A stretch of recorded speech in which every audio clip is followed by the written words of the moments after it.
Buenos días, mi nombre es Lice Joana García Mendoza y soy estudiante de la Universidad Francisco de Pablo Santander del segundo semestre.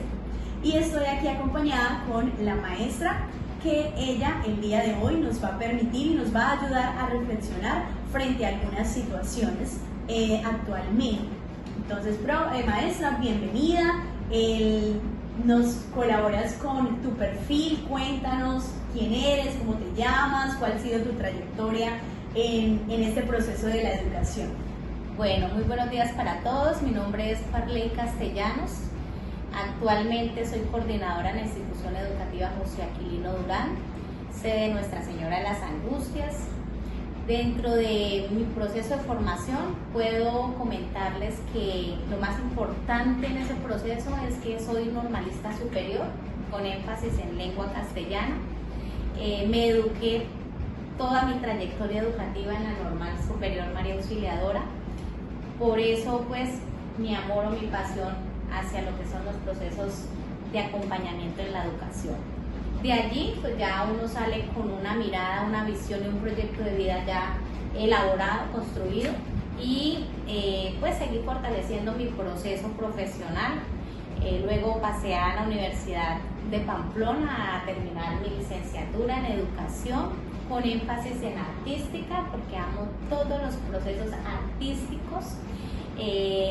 Después ya en mi caminar y en mi proceso también de desempeño, porque pues siempre desde que soy normalista he estado trabajando en los procesos de educación a nivel del sector privado en un inicio, ya después a partir del 2005 en el sector público, nombrada en la planta de educación municipal, y luego continué en unos estudios de profesionalización a nivel de especialización. Entonces soy especialista en orientación vocacional, profesional.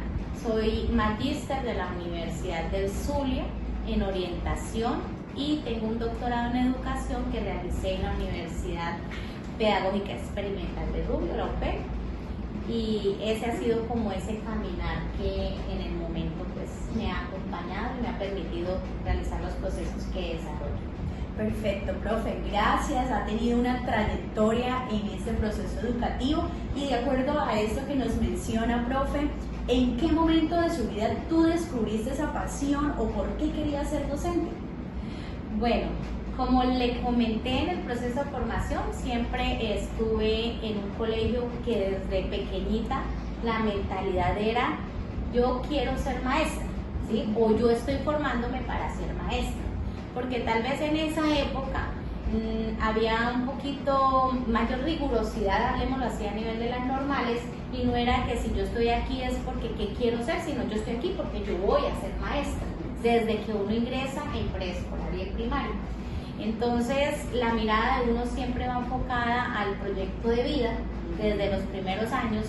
De hecho, pues las prácticas, uno siempre tiene practicantes que son las chicas que iban en 10º, en 11, y uno sabía que uno se estaba preparando para algún día hacer lo mismo, ¿sí? Replicar ese proceso formativo. Entonces, digamos que siempre como que fue un sentido. Sin embargo, uno a veces llega a la etapa de la adolescencia y pues vienen también otros intereses, otros gustos. Yo recuerdo que yo quería ser comunicadora social. En mi adolescencia ya se me despertó un poco más porque pues me he caracterizado por tener siempre como un liderazgo social, digámoslo así.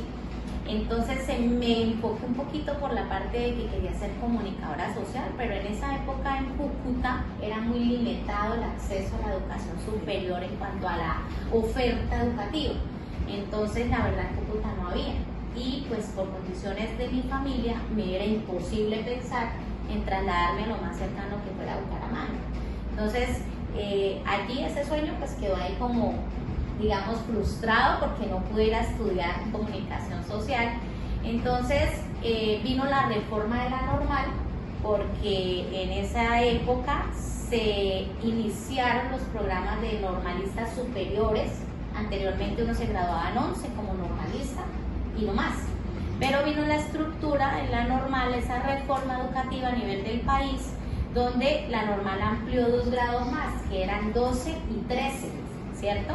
Era en aquel momento se llamaba ciclo complementario. Entonces, pues mi mamá me dijo, cuando me gradué de 11, mamita, ¿qué va a hacer? Entonces, como yo no podía hacer lo que quería, le dije, pues no sé. Entonces me dijo, yo le puedo ofrecer la normal. Entonces, si quiere, continúe sus estudios allí. Y de por sí, pues ya venía trabajando también en colegios, aún teniendo solo 11, ya venía trabajando en colegios privados, haciendo de auxiliar pedagógica y en los procesos de práctica, porque yo iniciaba práctica desde 8º grado. Entonces, digamos que ya pues inicié el programa de formación complementaria y fue una experiencia donde yo dije, bueno, esto es lo mío. Y desde ahí siempre he estado apasionada por el proceso de enseñanza-aprendizaje. Perfecto, profe, concuerdo contigo. Yo también soy normalista superior, también soy apasionada por la educación y aquí estoy brindando también este recurso educativo. Entonces, mi profe, de acuerdo a esto, colabóranos mencionando cuáles son esas habilidades o cuáles son esas competencias que debe tener pues un educador en esta sociedad actual. Mencióname 3, profe. Ok, bueno, una de las competencias que yo considero fundamentales es la competencia socioemocional. Actualmente estamos escuchando también que la ley está apoyando, ¿no es cierto?, que ve la necesidad, o sea, que el país ha sentido la necesidad de empezar a mirar, bueno, la educación no se puede centrar solo en las áreas obligatorias fundamentales que están en el currículo, sino que dentro de ese proceso de formación integral, pues nosotros los seres humanos, lo más importante es la parte de relación, cómo me relaciono tanto conmigo misma como con mi par, con mi entorno, con los que vivo y con el medio que me rodea. Entonces, desde allí, la convivencia se ha vuelto un factor clave en todo escenario. Y por esto, esa es una de las competencias que considero yo que un maestro sí o sí, si va a ser también de una u otra manera un referente de muchos niños y de muchos padres de familia, pues primero debe tenerla y desarrollarla. Totalmente, maestra, concuerdo contigo. Esa competencia socioemocional permite desarrollar no solamente, como lo mencionas, en los estudiantes, sino también a la población en la que nos enfrentamos, que son los padres de familia, cómo ellos se desarrollan de forma intelectual, cómo se manejan esas emociones. Entonces, y primeramente debemos empezarlos por nosotros mismos, los docentes. Perfecto, profe. Sí, 3. Ay, profe, sí, 3 competencias. Sí. Ok, perdón, porque es que hablamos de la socioemocional, perdona, y de pronto se me olvidó decirte que otra de las competencias es, por ejemplo, la competencia digital, ¿cierto? ¿Por qué? Porque estamos en un mundo cada día más acelerado, cambiante, donde la innovación, la tecnología, hace cambios en segundos, ¿cierto? Tú compras hoy un celular y ya se desactualizó y entonces tengo que volver a, o sea, estar como muy en el mundo, la vanguardia de lo que tiene que ver con el tema digital. El docente no se puede quedar en la era arcaica. El docente tiene que estar a la vanguardia porque los niños nacieron o están naciendo en una era y en una época distinta.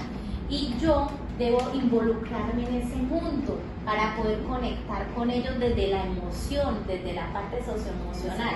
Entonces, si no estoy en la vanguardia, pues yo voy a estar desfasada y voy a crear allí también una brecha. Y otra de las competencias es la competencia pedagógica o de innovación que debe tener el maestro para también desde el aula y desde sus prácticas de aula replicar un poco y crear más que todo, aparte de replicar muchas cosas, es crear experiencias innovadoras que causen ese feedback con los niños, esa empatía y puedan generar a partir de aquí unos aprendizajes significativos.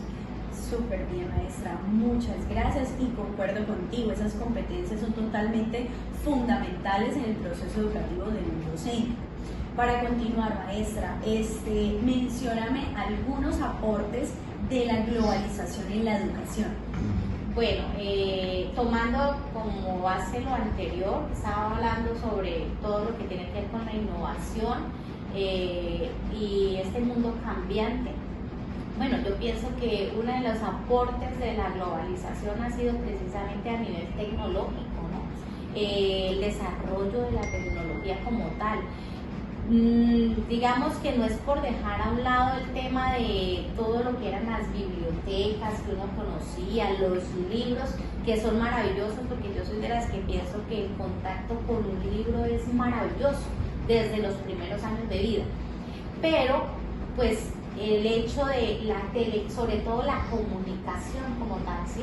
Los procesos telecomunicativos, el mayor acceso a la información más rápido, más oportuno, pues eso también ha de pronto ha contribuido a que la brecha no sea tan grande, porque la brecha era muy grande por temas hasta de acceso, de ir a las instituciones. Mucha gente no podía estudiar porque si yo trabajo yo no puedo estudiar. Hoy en día la oferta educativa a nivel, por ejemplo, superior es maravillosa. Yo puedo estudiar en las horas que yo quiera hay universidades a distancia, hay universidades virtuales. Bueno, o sea, en eso el aporte a la educación ha sido maravilloso. Exactamente, la globalización hoy en día nos ha permitido cómo impulsar esas tecnologías digitales para acceder pues claramente, fácilmente al proceso educativo. Continuando, maestra, con este proceso, con esta entrevista, y de acuerdo a todo lo que nos has socializado, ¿cuál crees tú que puede ser esa problemática totalmente urgente de ese sistema educativo acá en nuestro país, Colombia, y por qué? Bueno, hay varias cosas o aspectos todavía por mejorar, ¿no? Por ejemplo, hay lugares, aunque uno cree que no, hay lugares todavía donde la tecnología no llega, ¿cierto? Y eso hace que se cree todavía esa brecha no se haya podido subsanar.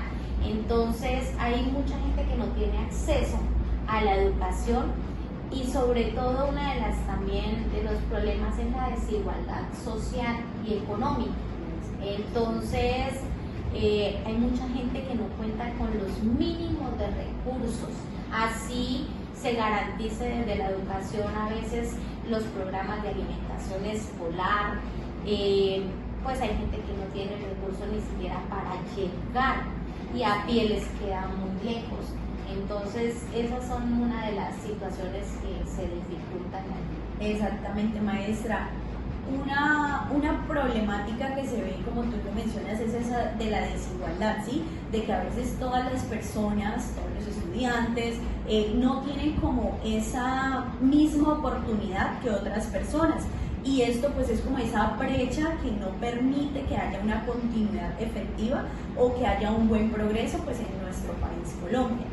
Sí, para darte un caso puntual, por ejemplo, yo aquí en la realidad, siendo más de pronto cercanos en mi contexto, yo tengo una familia que la mamita es joven, pero aún así ella no sabe leer y escribir, ¿sí?